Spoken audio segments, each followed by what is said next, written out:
millions of American families are destroying love without even knowing it. Right now, 73% of American parents admit their children never call unless they need money.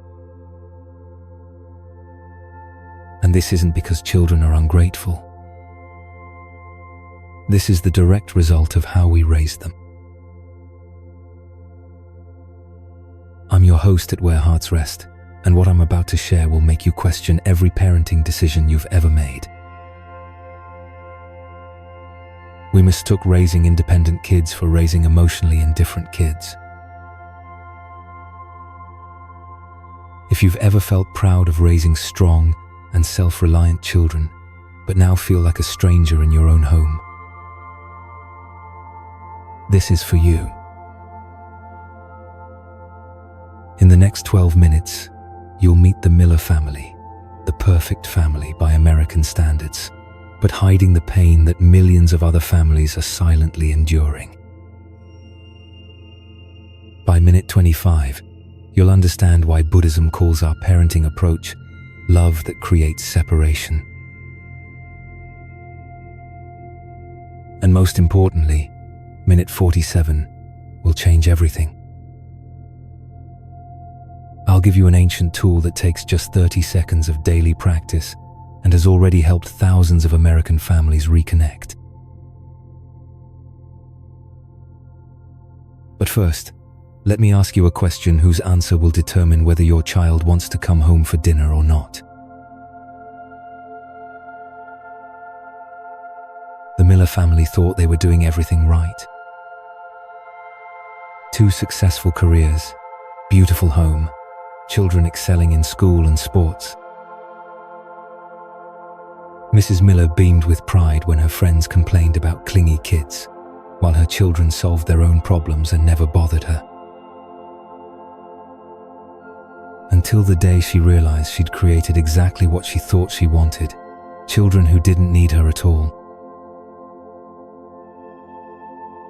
And that's when the real heartbreak began. The Miller family had everything an American family could dream of. A 2-story house in the suburbs, with a perfectly manicured lawn, 2 cars in the garage, and 3 children who excelled in school and sports. Mr. Miller was a successful engineer, Mrs. Miller, a respected teacher. They were the embodiment of the American dream. But something strange was happening in this perfect home. Each evening, when the family gathered around the dinner table, conversations grew shorter and shorter. Their eldest, now 28, only called when he needed to borrow money or handle some business. Their middle child, away at college, responded to Mom's texts with brief replies, "Okay, fine, busy now." The youngest still lived at home but spent most time in their room, coming down only to eat before disappearing immediately. Mrs. Miller used to proudly tell her friends that her children never caused any trouble. They were independent, strong, didn't rely on anyone. But that night, sitting alone in the kitchen after everyone had gone upstairs, she suddenly realized something terrifying. She had succeeded in raising children who didn't need her. And that's when her heart began to ache. I want to pause here and ask you something. When you hear Mrs. Miller's story, do you feel some stirring in your chest? Is that the echo of your own heart speaking? Because this story is playing out in millions of homes across America right now. We've created a generation of children who know how to succeed at everything, except loving their own families. But how did this happen? How did our genuine love create such distance? The answer lies in a profound mistake that our entire American culture is making. We believed that independence and indifference were two different things, but in reality, the way we teach independence has accidentally created emotional indifference. In Buddhist philosophy, there's a concept called interdependence. Everything is connected to everything else. Nothing exists in complete isolation. A flower cannot bloom without soil, air, water, and sunlight. A child cannot develop healthily without emotional connection to family. But American culture teaches us the opposite. We believe that dependence is weakness, that needing others shows immaturity. We consider our children's self-reliance our greatest achievement as parents. And this is where the pain begins. Imagine teaching a child to swim by throwing them into deep water and saying, "Figure it out yourself." The child might learn to swim, but they'll also learn that when trouble comes, no one will be there to help. They'll learn not to trust, not to lean on others, and most importantly, not to share. This is exactly what's happening in our child-rearing approach. We think we're creating strong individuals, but we're actually creating hearts that know how to hide their pain. In the next 5 minutes, I'll show you exactly how this process unfolds in American culture and why it's so different from how other cultures worldwide raise their children. Because only by understanding the root of the problem can we find the way to heal. When the miller's eldest son was 3 years old, he fell down and cried. Mrs. Miller did what most American parents do. "Get up, big boys, don't cry. Handle it yourself." When he turned 5 and was afraid of the dark, Mr. Miller turned off the lights and said, "You need to learn not to be scared. Daddy can't be here forever." When he was 10 and bullies picked on him at school, Mrs. Miller advised, "You have to stand up for yourself. No one in life is going to help you." When he was 15 and experienced his first heartbreak, Mr. Miller patted his son's shoulder and said, "Real men have to overcome things alone. That's how you grow up." Each time, the Miller family thought they were preparing their son for a successful life. They were teaching him to be independent, strong, not dependent on anyone. They were raising a real man by American society's standards. But they didn't realize that in each lesson about independence, they were also teaching their son another lesson, that emotions are weakness, that needing others is failure, that love is conditional, only for those strong enough to deserve it. This is what I call America's training ground, where children are trained to become emotional warriors, able to survive in a world assumed to be harsh and unforgiving. Do you recognize something familiar in this story? Have you said similar things to your own children? Or were you raised this way yourself? The interesting thing is, this method works. The miller's eldest son became successful. He has a stable career, knows how to solve problems, never burdens anyone. By every standard of American society, he's a perfect product of this educational approach. But there's one small detail the Miller family is just beginning to realize. He doesn't know how to express affection. He doesn't know how to share his struggles when facing difficulties. And most importantly, he doesn't know how to need others, including his own parents.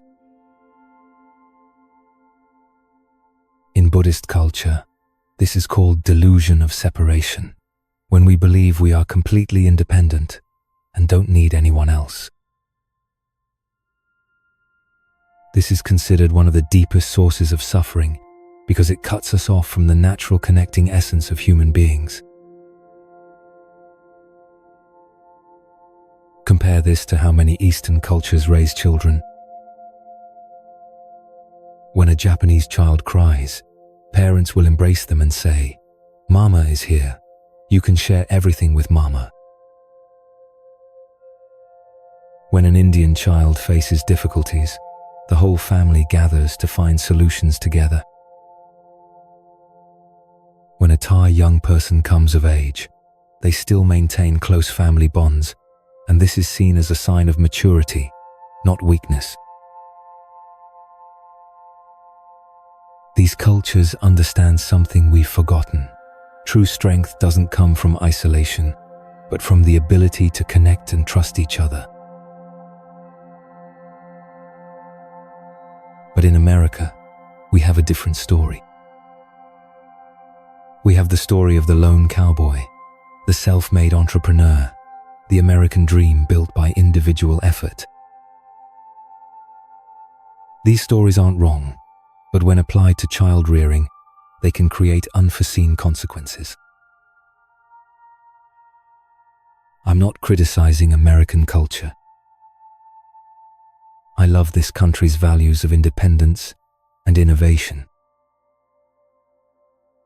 But I believe we need to find a way to balance raising children who can be self-reliant while preserving their ability to connect emotionally. And this is exactly what Buddhist wisdom can help us with. Because in Buddhism, true independence doesn't mean isolation, but understanding the profound connection between ourselves and everyone around us. In the next 5 minutes, we'll dive deep into the soul of a child who has been trained this way to understand exactly what happened to their heart. Let me take you into the inner world of the miller's eldest son as he gradually learned those lessons about independence. At age 3, when he fell and cried, he learned that tears made adults unhappy. So he learned to grit his teeth and endure. At age 5, when afraid of the dark, he learned that fear was shameful. So he learned to hide his fears, even when his heart still pounded in the night. At age 10, when bullied, he learned that seeking help from adults was weakness. So he learned to fight alone, even if it meant eating lunch alone in the corner of the schoolyard. At age 15, when his heart broke for the first time, he learned that emotions were something to overcome privately. So he learned to suffer in silence. Each lesson like this didn't just teach him how to solve problems. They also taught him how to disconnect from his own emotions. They taught him that to be loved and respected, he had to become an island. Can you imagine? A child gradually learning to build walls around his heart, not to protect himself from the outside world, but to meet the expectations of those who loved him most. And the saddest part is, this method worked according to how society defines success. The miller's eldest son became exactly what his parents wanted. Someone who was never a burden, never needed help, always solved everything independently. But in the process, he also lost the ability to share joy, the ability to seek comfort, and most importantly, the ability to express gratitude naturally, and sincerely. Because in his world, gratitude meant admitting he needed others. And that went against every lesson he'd been taught since childhood. In Buddhism, this condition is called ignorance of interdependence, when we don't realize that our happiness and suffering are always connected to the happiness and suffering of others. When we think we're completely independent, we're actually cutting ourselves off from the most important source of nourishment, love and connection. Imagine a tree deciding it no longer needs soil, air, or sunlight. It wants to be completely self-reliant. What would happen? The tree would die, not because it's weak, but because it cut itself off from the sources of life it needs. This is exactly what's happening to the hearts of children raised with the absolute independence method. They don't die physically, but something in their hearts stops growing. And when they become adults, they become people who can do everything, accept love openly, and receive love naturally. This doesn't mean they don't have feelings. On the contrary, deep inside, they crave connection like everyone else. But they've lost the language of connection. They're like people who want to say, "I love you," but only know how to say, "I don't need you." Do you see how this explains why so many young Americans today feel lonely, even when surrounded by people who love them? Why they can succeed at work but struggle in personal relationships? Why they can be excellent employees but seem distant as children or partners? It's not their fault.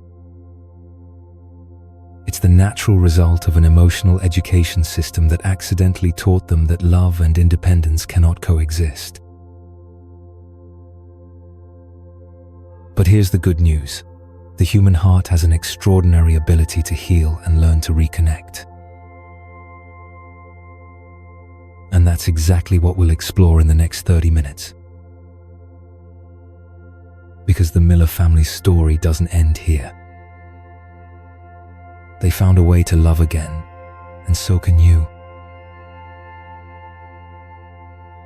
The path back to connection isn't about abandoning independence or returning to unhealthy dependence.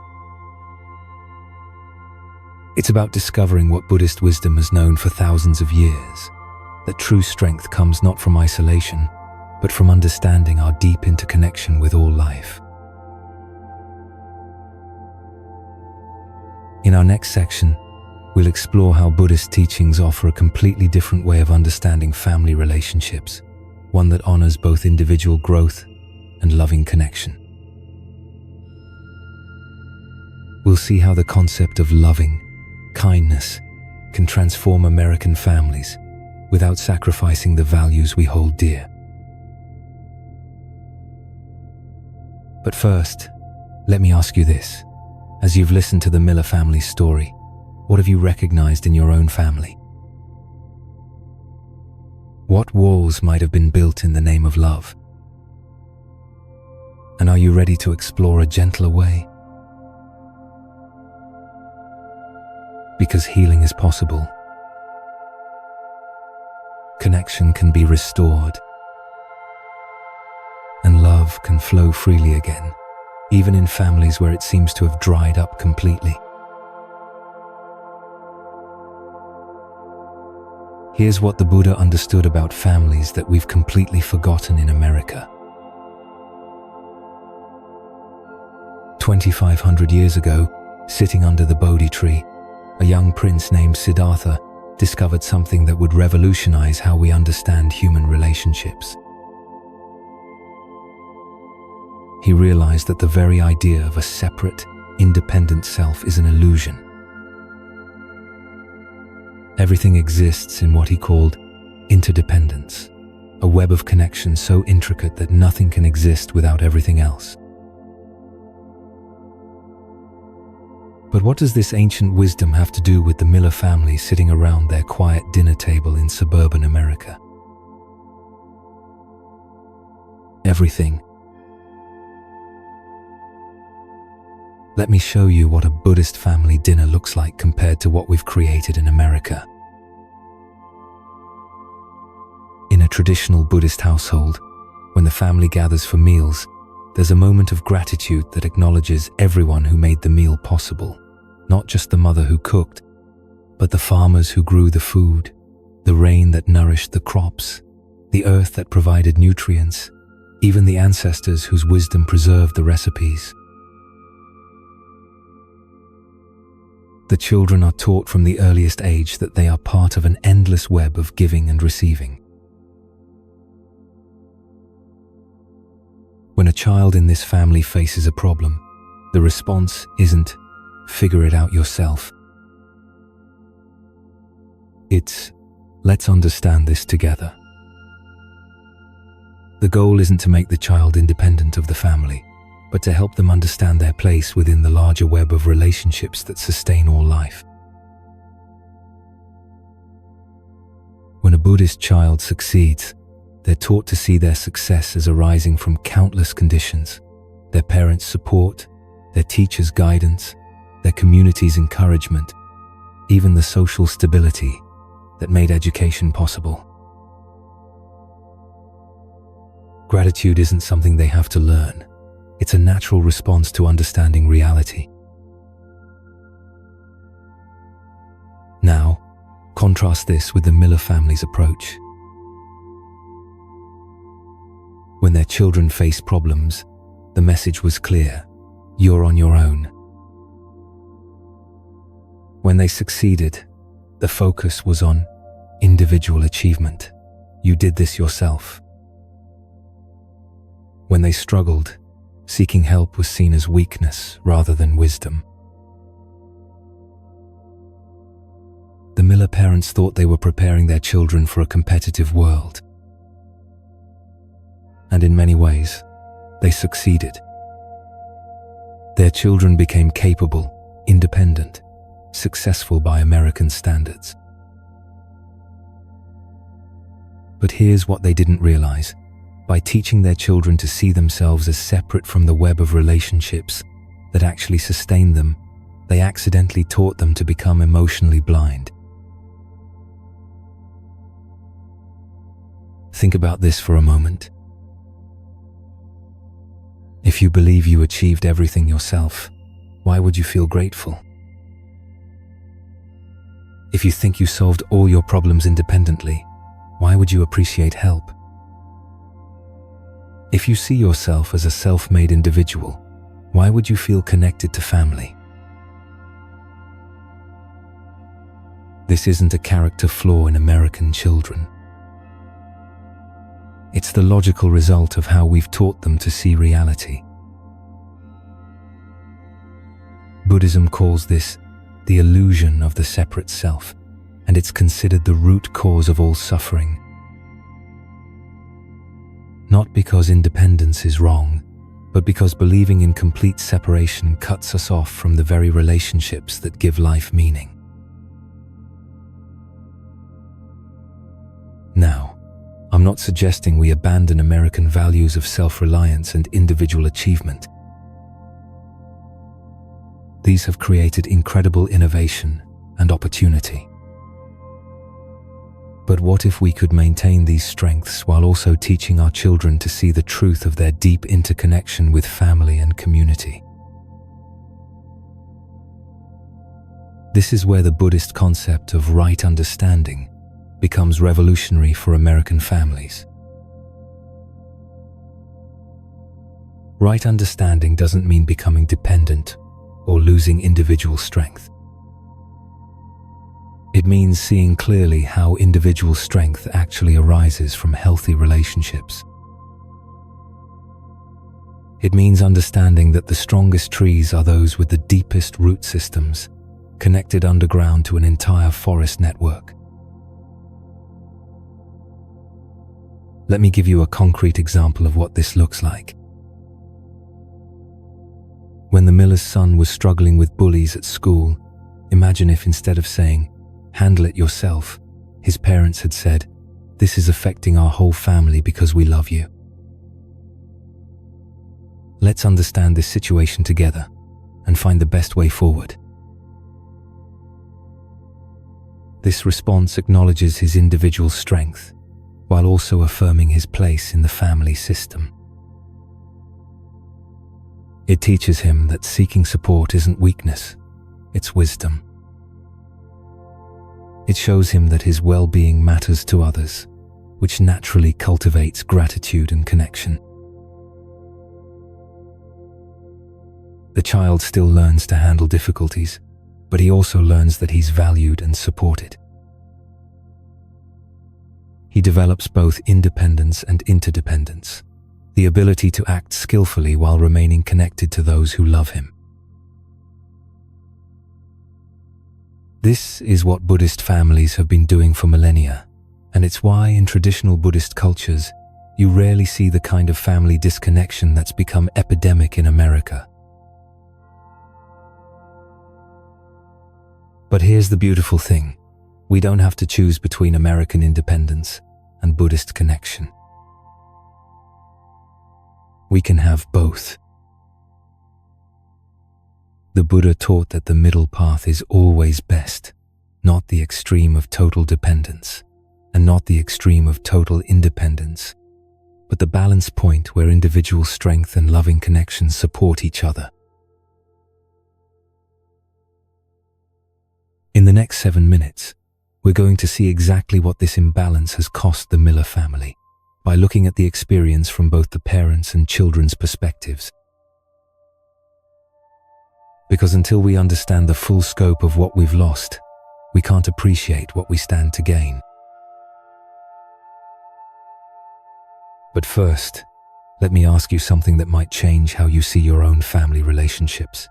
When was the last time you truly felt needed by your children? Not for money, not for solving problems, but simply needed for who you are? If you can't remember, you're not alone. And you're about to understand exactly why. Mrs. Miller used to feel so proud when other mothers complained about their clingy children. "My kids are so independent," she'd say at the school pickup. "They never bother me with their problems. They just figure things out on their own." The other mothers would look at her with envy. Here was a woman who had succeeded at the ultimate parenting goal, raising self-sufficient children who didn't need constant attention or help. But late at night, when the house was quiet and everyone had retreated to their separate rooms, Mrs. Miller began to feel something she couldn't quite name. It started as a small ache, easily dismissed as fatigue or stress from work. But gradually, it grew into something harder to ignore. It was the feeling of being unnecessary. You see, Mrs. Miller had done exactly what American culture told her to do.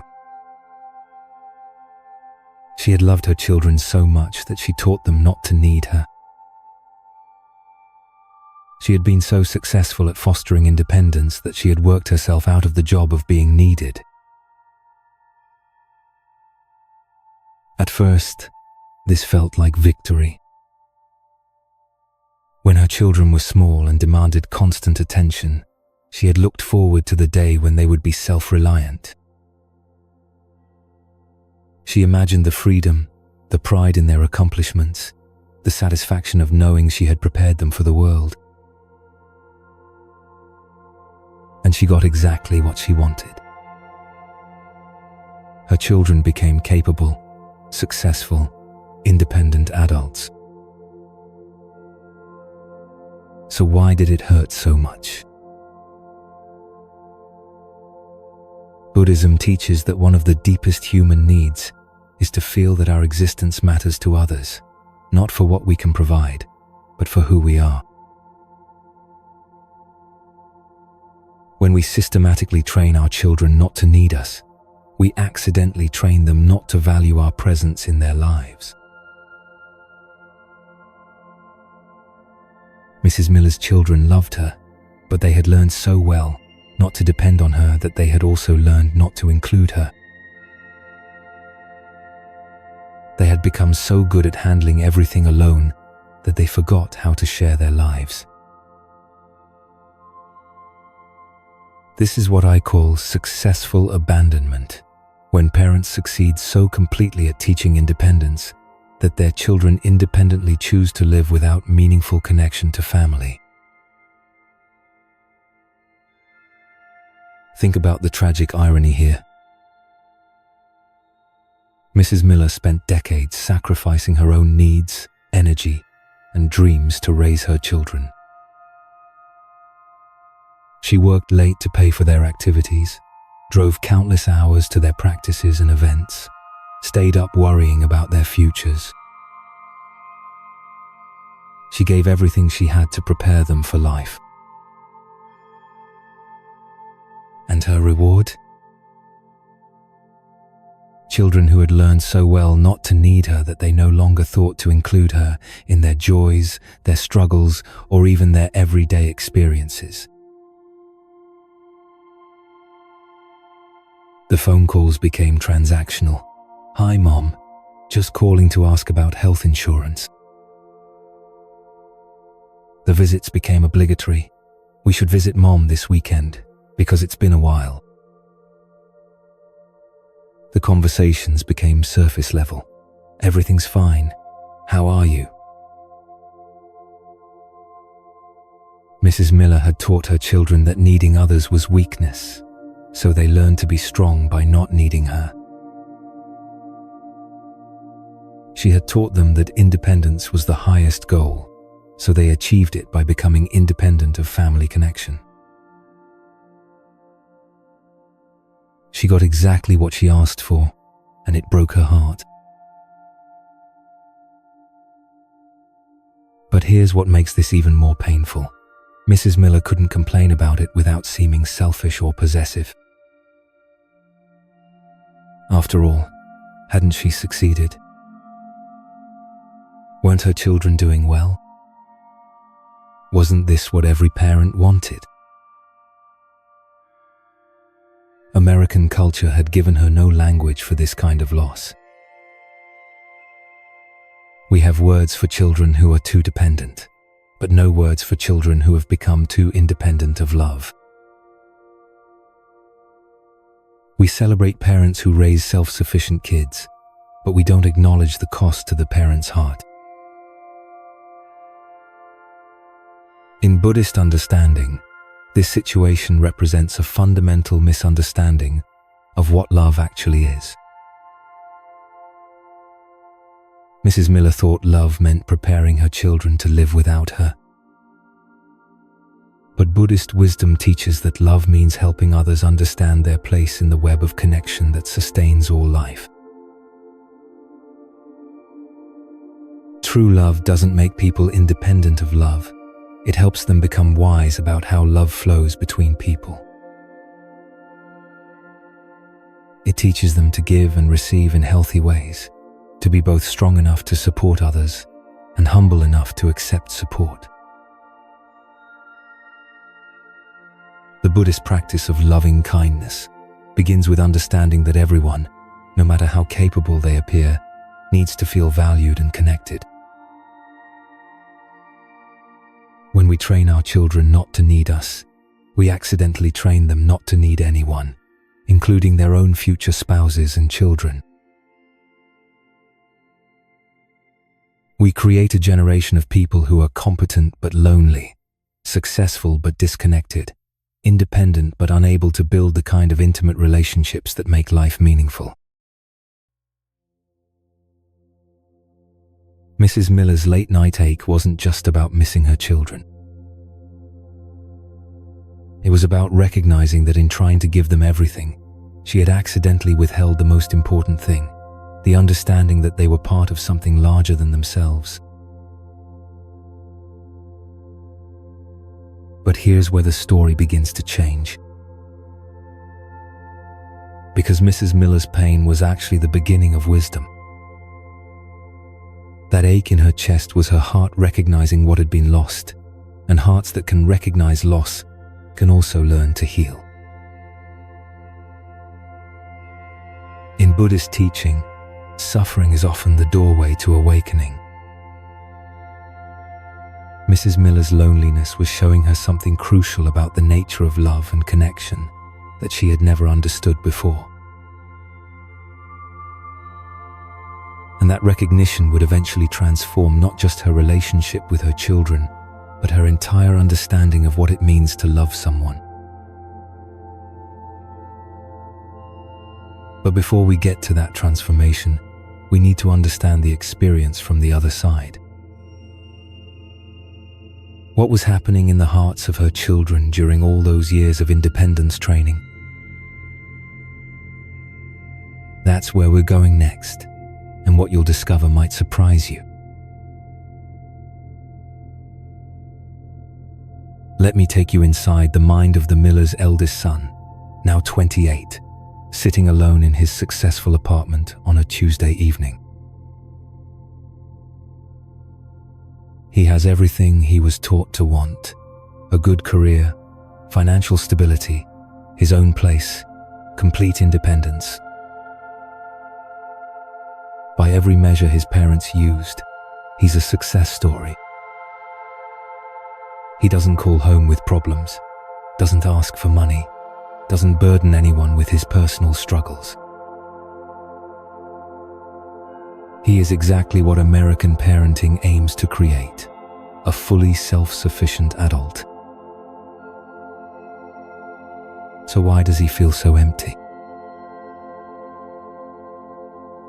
Tonight, like many nights, he's scrolling through his phone, seeing friends' posts about family dinners, couples sharing small daily moments, people celebrating together or comforting each other through difficulties.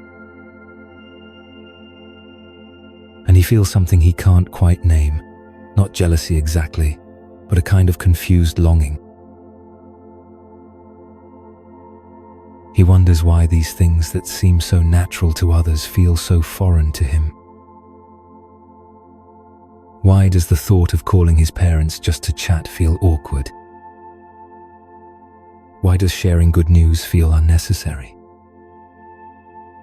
Why does asking for support feel impossible, even when he's struggling?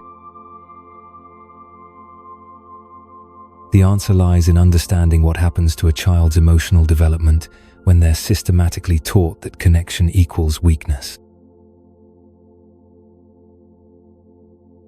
Remember, from age 3 onward, every time young Miller expressed a need for comfort, help, reassurance, or simply presence, he received the message that these needs were something to overcome, not something to honor. When he cried, he learned that emotions push people away. When he was scared, he learned that fear should be hidden. When he needed guidance, he learned that seeking help was failure. When he wanted to share excitement, he learned that independence meant handling joy alone too. Over years of this training, something profound happened in his developing brain and heart. The neural pathways that connect us to others, the ones that naturally reach out for comfort, sharing, and support, began to atrophy from lack of use.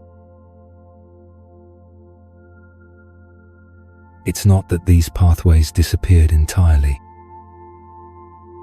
They're still there, buried deep, which is why he feels that strange longing when he sees others connecting naturally. But the skills of connection have become so unused that they feel foreign, almost impossible to access. Buddhism describes this as forgetting our true nature. According to Buddhist understanding, all beings are naturally interconnected, naturally inclined toward love and community.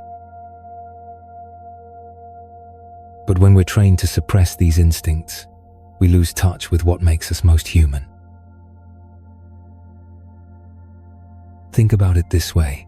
If you had a muscle that you never used for 25 years, what would happen to it? It would become weak, atrophied, difficult to engage.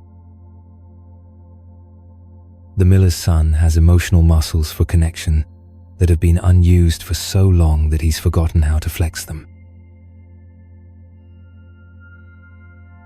When he achieves something at work, his first instinct isn't to share the joy with family, it's to handle the success independently, just as he was taught. When he faces a challenge, his automatic response isn't to seek support or perspective from loved ones, it's to figure it out alone, because that's what he learned was admirable. When he feels lonely, he doesn't think to reach out to parents who would love to hear from him.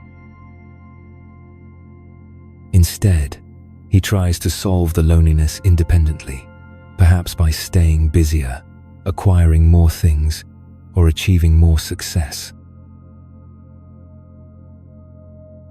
He's become incredibly skilled at handling everything alone, but completely unskilled at the very connections that would make his life meaningful. And here's the cruelest part. He often interprets his parents' love as intrusion.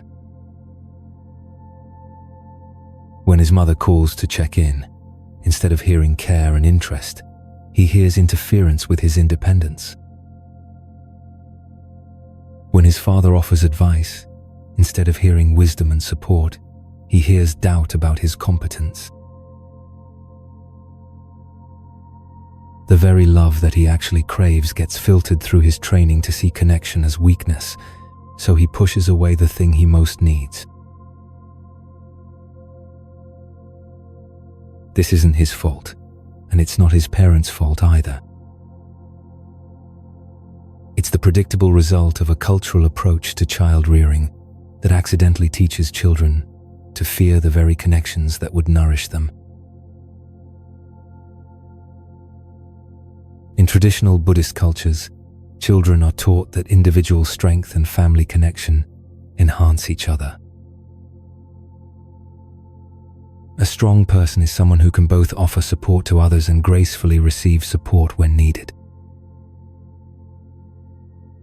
Independence means being able to contribute to the community, not being separate from it.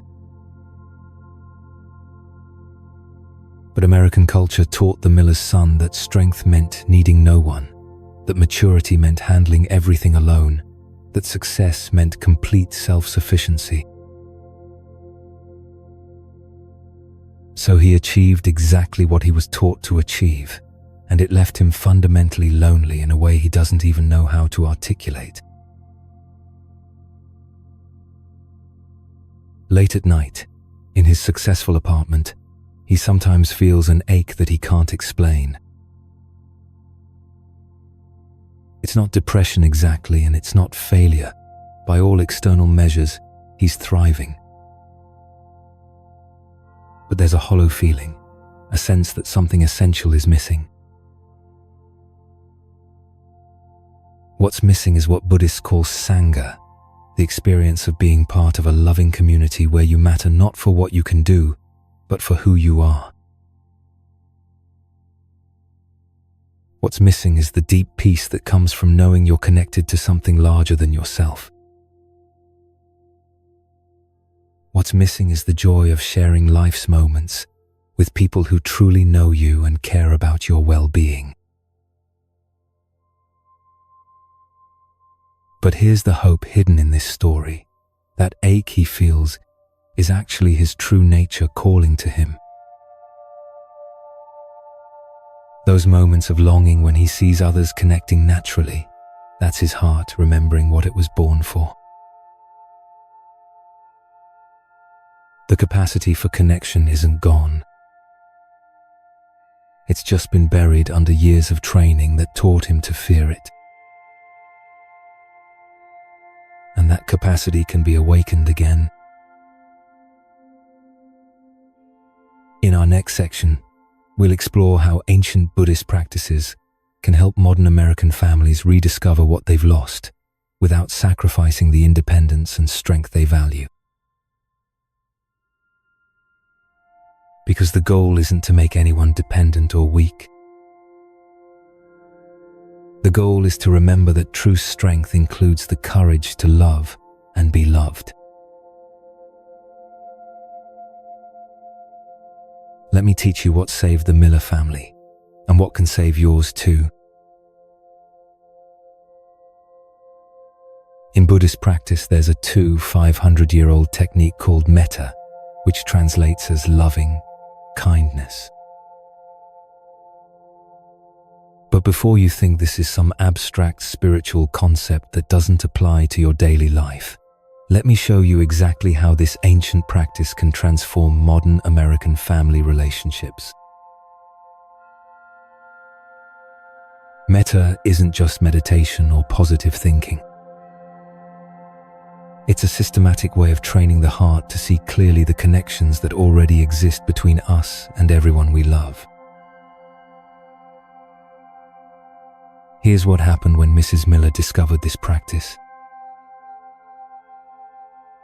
It was during one of those lonely Tuesday evenings when her house felt too quiet and her phone remained stubbornly silent.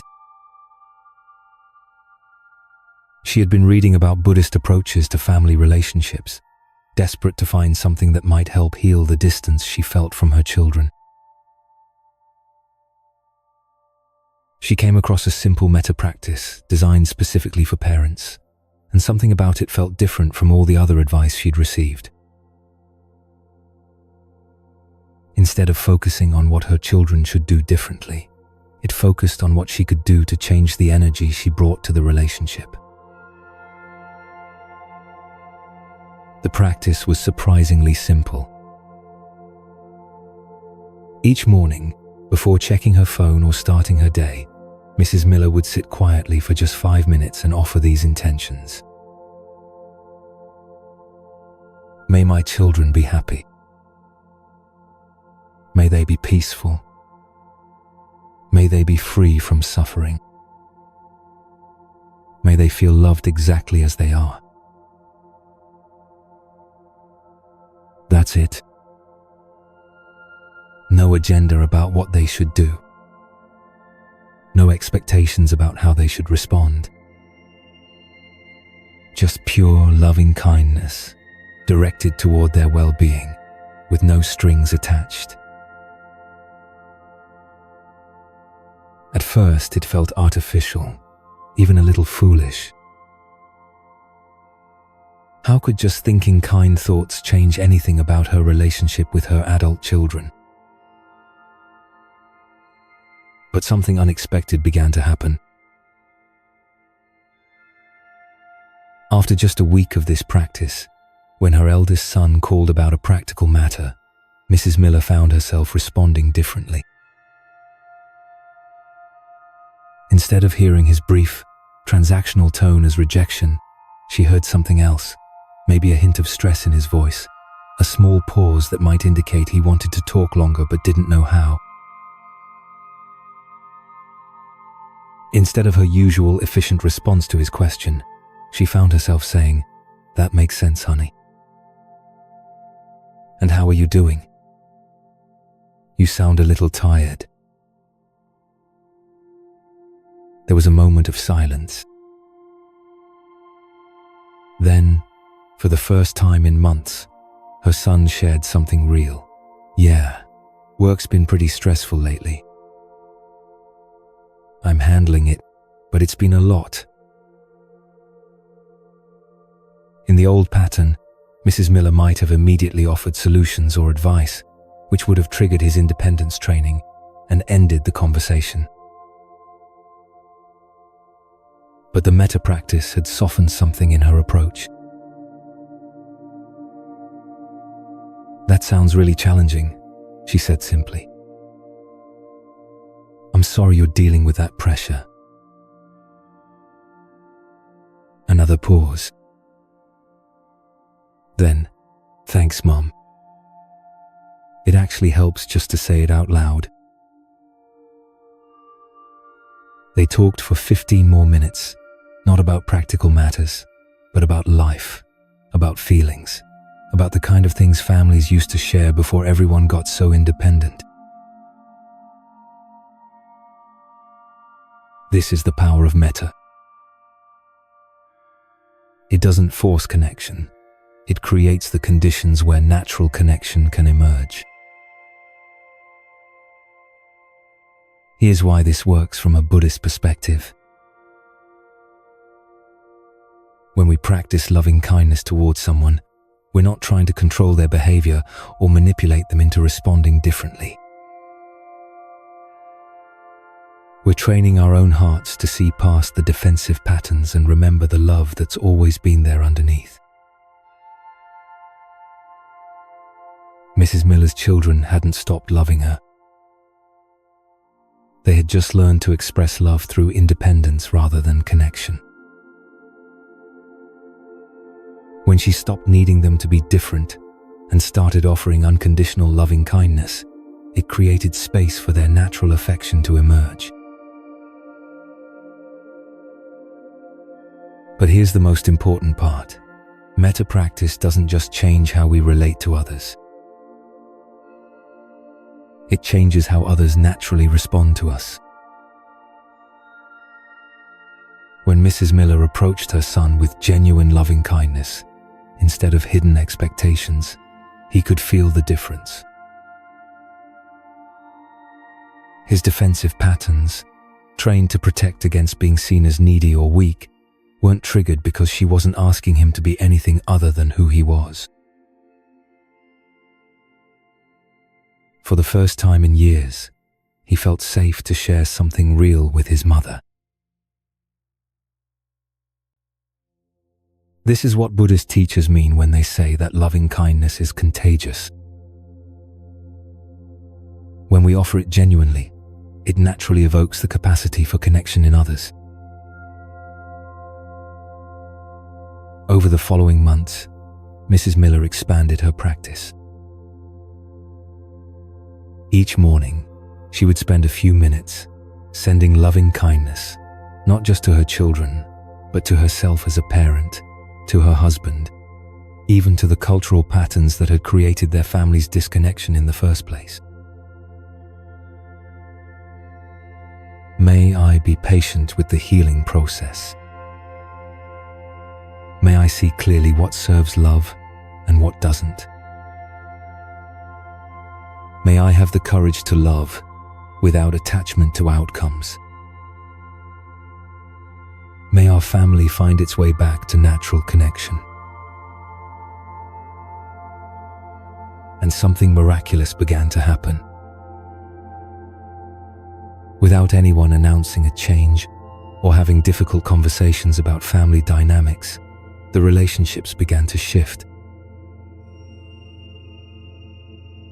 Her middle child started calling more often, not because Mom asked for it, but because the calls had become pleasant rather than duty-driven.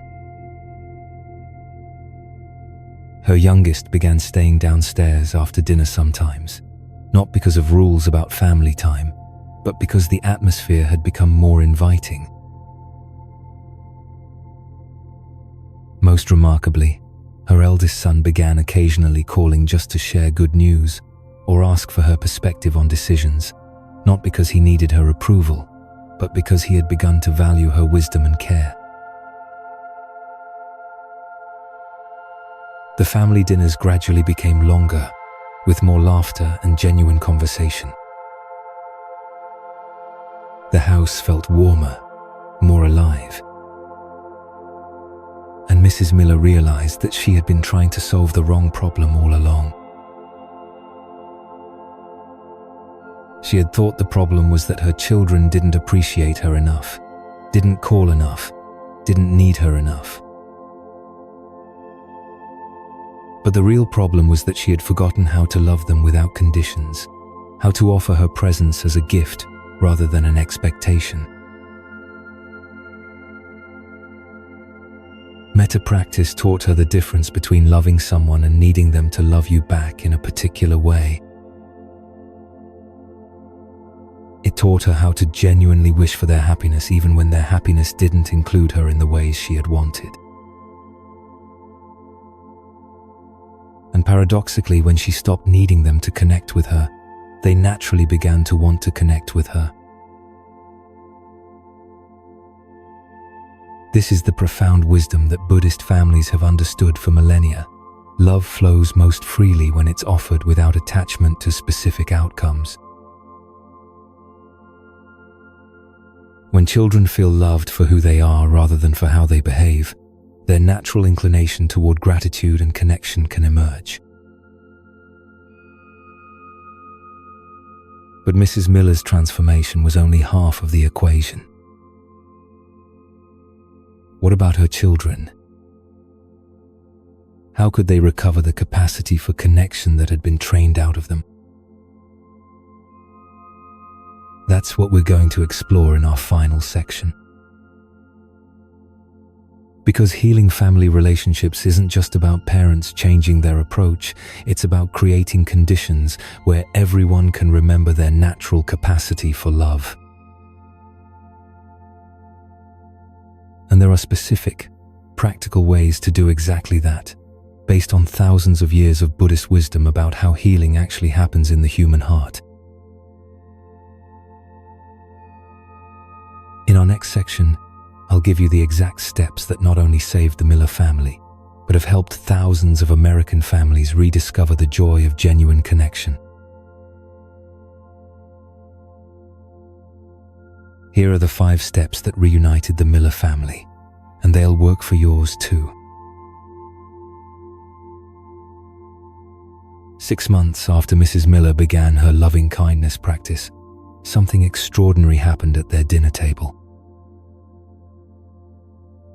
Her eldest son, who hadn't shared a personal story in years, began telling them about a challenge he was facing at work, not asking for advice, just sharing his experience like families used to do. Her middle child, home from college, actually asked her parents about their day instead of immediately retreating to their room. The youngest lingered after the meal, helping with dishes and continuing conversations that felt natural rather than forced. What had changed? The Miller family had discovered what I call the 5 bridges, practical steps that rebuild connection without forcing dependence or sacrificing independence. This is what Mrs. Miller learned first, and it's the foundation everything else builds on. Unconditional presence means being genuinely available without agenda when your children choose to connect. Most American parents, when their adult children finally do reach out, immediately jump into fix-it mode or advice-giving mode. We've been trained to believe that our value as parents lies in solving problems or providing guidance. But children who've been trained to be independent often experience parental advice as questioning their competence. They hear, "You need my help," when we mean, "I care about you." Unconditional presence means listening with your whole heart, reflecting back what you hear, and allowing the person to feel truly seen without needing to change anything about their situation. When Mrs. Miller's son shared his work stress, instead of immediately offering solutions, she simply said, "That sounds really difficult. I can hear how much pressure you're under." This response honored his independence while affirming her care. He felt supported without feeling diminished. This step revolutionized how the Miller family talked about achievements and daily life. Instead of focusing on individual accomplishment, they began acknowledging the web of support that makes everything possible. When her daughter got a promotion, instead of saying, "You worked so hard for this," Mrs. Miller said, "I'm so happy for you. I love seeing how your dedication and all the support you've received is creating these opportunities." This subtle shift helped her children begin to see their lives as part of an interconnected whole rather than purely individual achievements. It made gratitude feel natural rather than forced. When children understand that their success involves many people and conditions, appreciation flows automatically. They're not being asked to be grateful, they're simply seeing reality more clearly. The Miller family learned to offer connection opportunities without emotional pressure. Mrs. Miller might text, "I'm making your favorite soup this Sunday." No pressure, but you're welcome to join if you'd like. The key phrase is, no pressure. Children who've been trained to value independence are hypersensitive to emotional manipulation or guilt. When they feel genuinely free to choose without disappointing anyone, they're much more likely to choose connection. Mr. Miller started ending phone calls with, "I enjoyed talking with you. Call whenever you feel like it. No schedule, no expectations." This gave his children permission to connect from genuine desire rather than obligation. This was the game changer for the Miller family, and it might surprise you. American parents are taught to be strong, competent, and put together for their children. We think we're modeling success. But children who've been trained to be independent often see this perfection as evidence that they should never need anyone. When Mrs. Miller began occasionally sharing her own challenges, not to burden her children, but to model that strong people can also be real people, something shifted dramatically. She might mention, "I've been feeling a little lonely lately and realized I need to invest more in friendships." Or, "I made a mistake at work today and had to apologize. It was uncomfortable but the right thing to do." This vulnerability didn't make her children want to take care of her. Instead, it gave them permission to be human too. It showed them that needing support, making mistakes, and experiencing difficult emotions are part of life, not signs of weakness. Suddenly, her children began sharing more of their real experiences instead of only the sanitized versions they thought she wanted to hear. This final bridge comes directly from Buddhist loving-kindness tradition, adapted for American families. The Miller family began ending conversations and visits with what they called blessing moments, simple expressions of loving kindness that required no response. Mrs. Miller might say, "I'm so glad you're my son. I hope your week is filled with good things." Mr. Miller learned to say, "I love watching you become the person you're meant to be." These weren't attempts to get their children to reciprocate or promises of unconditional support for poor choices. They were genuine expressions of love offered as gifts, with no strings attached. Children who've been trained to be independent often resist expressions of love that feel like attempts to create obligation. But when love is offered as a pure gift, with no expectation of return, it touches the heart in a way that defenses can't block. The transformation didn't happen overnight. It took months of consistent practice for these new patterns to feel natural. There were setbacks, moments when old habits resurged, times when the changes felt too slow or insufficient. But gradually, the Miller family rediscovered something they had lost without realizing it: the simple joy of genuinely enjoying each other's company. Their house began to feel like a place people wanted to be rather than a place they came from. Family gatherings became celebrations rather than obligations. Phone calls became connections rather than check-ins. And most importantly, everyone in the family began to remember that love and independence aren't opposites. They're partners in creating a life worth living. Now I want to give you the daily practices that will make this transformation sustainable in your own family. The Miller family's healing didn't happen because of grand gestures or dramatic conversations.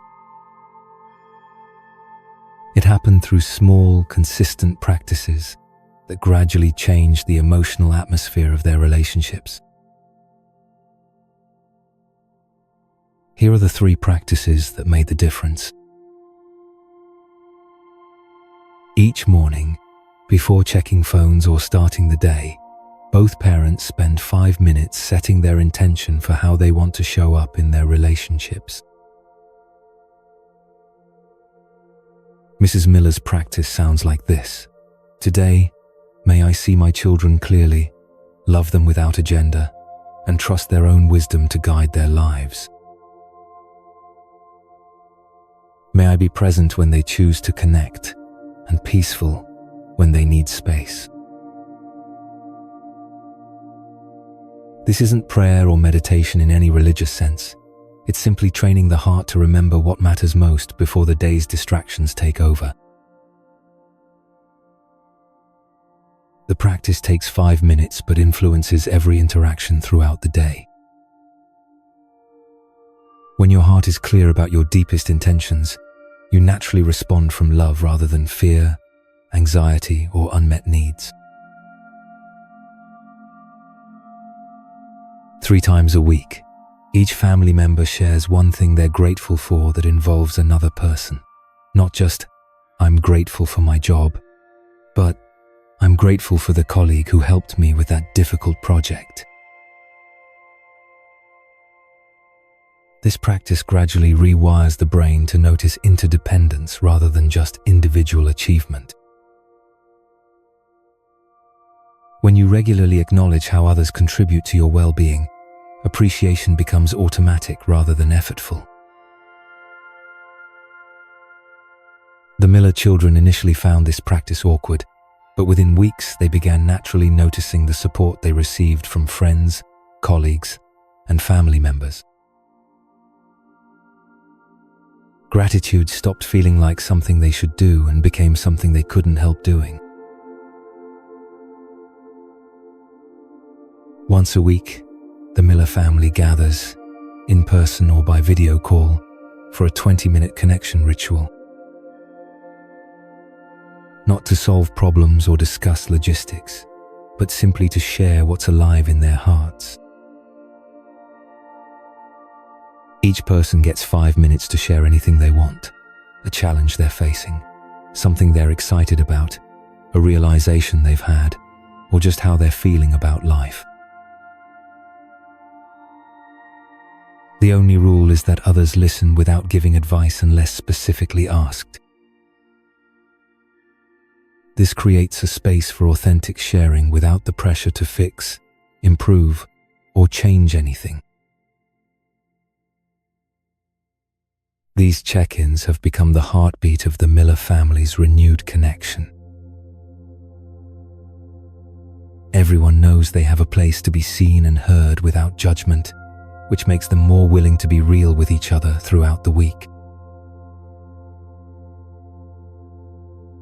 In every conversation, family members practice what Buddhists call right speech, communication that is true, kind, and helpful. Before speaking, they pause to ask, "Is what I'm about to say true? Is it kind?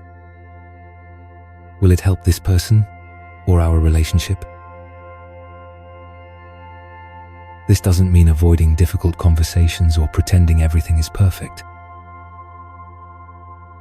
It means engaging with conflicts and challenges from a place of love rather than reactivity.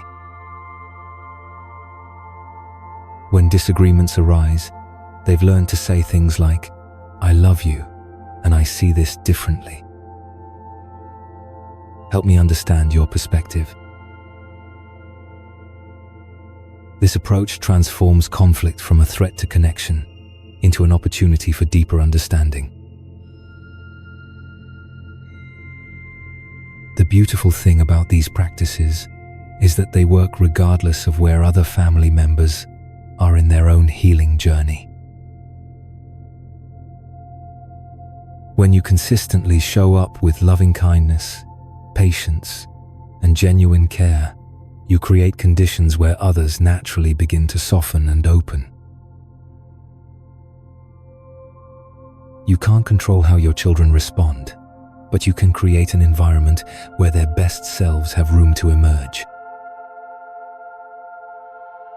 And often, that's all the healing that's needed. The Miller family story isn't finished. Healing is an ongoing practice, not a destination. But they've rediscovered something precious, the understanding that love and independence can dance together, creating relationships that honor both individual growth and deep connection. Your family's story can have this same transformation. It begins with a single person, you, choosing to love without conditions and trust in the healing power of genuine care. When I look back at the Miller family's journey, from silent dinners to conversations filled with laughter, from cold phone calls to heartfelt sharing, I see a profound truth that all of us need to remember. The question isn't whether we made mistakes in raising our children. We all made mistakes. The real question is, do we have the courage to heal those wounds? The Miller family chose the path of healing. They learned to love without conditions, to connect without forcing, to care without controlling. And in that process, they rediscovered the most precious thing, the simple joy of being with the people they love. You might think your family is too far gone to heal. You might feel the distance between you and your children has become too great. But I want to tell you this, it's never too late to begin loving in a new way. Every morning when you wake up, you have a chance to choose again. Every phone call, every text message, every encounter is an opportunity to practice loving kindness. Every moment is a chance to build bridges of connection instead of walls of separation. This journey isn't easy, and you don't have to walk it alone. Over 50 Zero families have joined the Where Hearts Rest community, all learning to apply ancient Buddhist wisdom to modern family life. Next week, I'll share the story why adult children don't want their parents' advice, and how one simple phrase completely transformed the relationship between a mother and her son. Share in the comments below Which moment in the Miller family's story touched you most deeply? Maybe it was when Mrs. Miller realized she felt unnecessary, or when her son began sharing his real struggles. Your story could become inspiration for thousands of other families. If you found this content helpful, please subscribe to join us in exploring more healing lessons. And don't forget to share this video with people you love, because love spreads when we're willing to share it. Now, let me close with a blessing from the heart. May your family find its way back to love. May you have the strength to love without conditions. May your children feel that love and naturally want to reciprocate. May your home become a place people want to return to, not from duty, but from joy. And may you remember that, no matter how difficult the journey, love always finds a way to flow back home. I'll see you in our next journey together, where hearts rest. Let your heart be quiet in this moment, and feel the love that surrounds you. Take a breath with me. In and out. Until we meet again, may your family be blessed with the courage to love, the wisdom to connect, and the patience to heal. This is where hearts rest. This is where love returns home. And remember, you are not walking this path alone. 50,000 families are breathing with you right now, choosing love over fear, connection over separation, healing over hurt.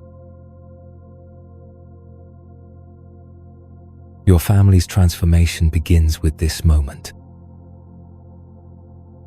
Begin with loving kindness. Begin with hope. Begin today.